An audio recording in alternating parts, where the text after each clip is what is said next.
General tranquility. The Government Truthfulness Act. Given that 1. We the people, the citizen voters of the United States, by our votes do hire the President, Vice President, and every member of Congress. 2. They, as our employees, do appoint every member of the Cabinet, Supreme Court, U.S. government departments and agencies heads, etc. 3. The above then hire every other individual that works for the U.S. government and serves in the U.S. military. 3.1. If not already working or serving for the government. Thus, everybody who works for the federal government is an employee of the citizens of the United States.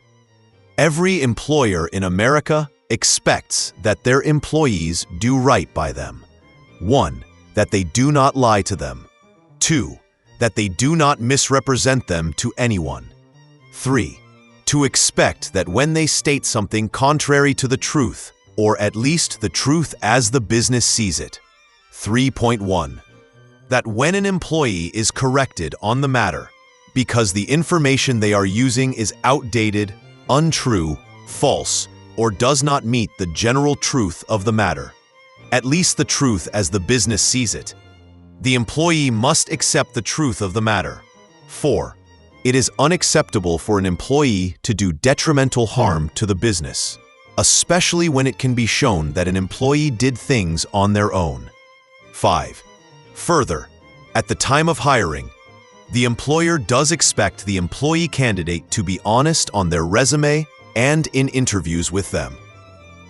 Numerous laws give employers the right to do numerous things to punish the employee that disobeys them and/or openly defies them, especially when those things lead to harm to the business, whether that be in public perception, loss of business, or something even more severe.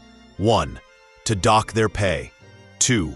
Reduce their position and pay. 3. To fire the employee. 3.1. The right to state the reason for their firing to anyone who contacts them about the ex-employee. 4. It has the right to sue said employee for damages done to the company. We, as American citizens, expect that our government employees adhere to the truth, that they do not lie to us, that they do not try to whitewash the truth from us, that they do not act like 3-year-olds when the truth is pointed out to them, and threaten to hold their breath until they get their way. In normal times, this would not have to be pointed out to them.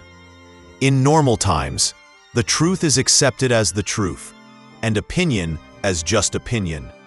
That when 80% of scientists say something is true, that it is accepted, and when 80% of historians say that is what happened, it is accepted. But now certain brain-dead individuals do not accept these things, not even when it is pointed out to them that they are wrong by widely accepted facts, that they are operating on falsehoods as if they are the truth.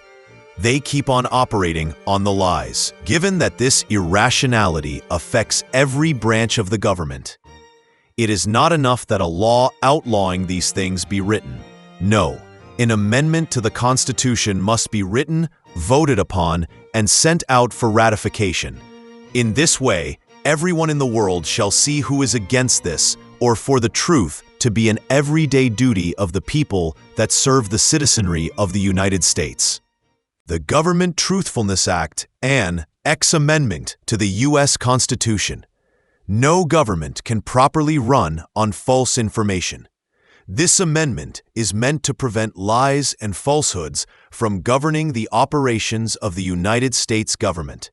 Section 1.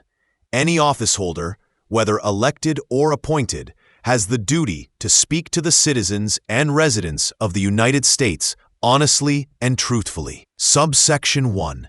When established authorities on the subject correct the officeholder on the falsehood of their statement or action, it is the officeholder's duty to accept the established truth on the matter, or show that they are correct in the manner, by showing proof that is greater than the established worldwide proof on the matter.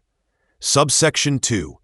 When this officeholder fails to accept the correction of their false belief, they become subject to censure from Congress, and if they continue to do actions progressing this falsehood, are subject to impeachment for acting against the will of the people, or from acting in a manner showing cognitive decline or insanity. Subsection 3. When running for office, when corrected for false beliefs, but do not correct themselves, upon winning and entering office, they are subject to censure and impeachment for their acts while running for office. Subsection 4. While in office, if they are corrected upon a matter and they do oppose the correction, going so far as to sue the corrector, and the judge does find that the correction was correct, the judge can, without a countersuit being filed, award the correcting party twice whatever the officeholder was asking for. Section 2. The matter of using or acting upon the belief of such dishonesty and falsehood by all employees of the U.S. federal government are grounds for being fired. Subsection 1. Failure to fire such an employee is grounds to fire the government employee in charge of them. Subsection 2. If the failure to fire can be proven to reach an impeachable member of the government, the failure to fire is grounds for impeachment. Section 3.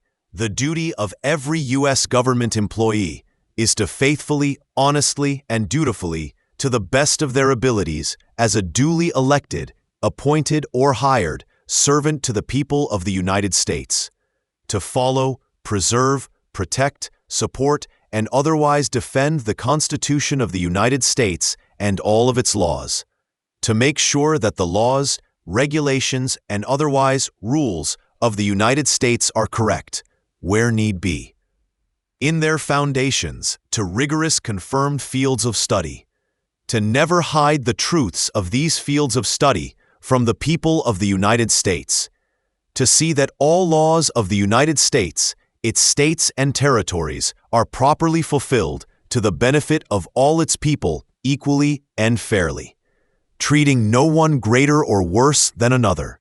In doing all of these things, they shall be preserving, protecting, supporting, and defending the citizens and residents of the United States, no matter where they are on earth.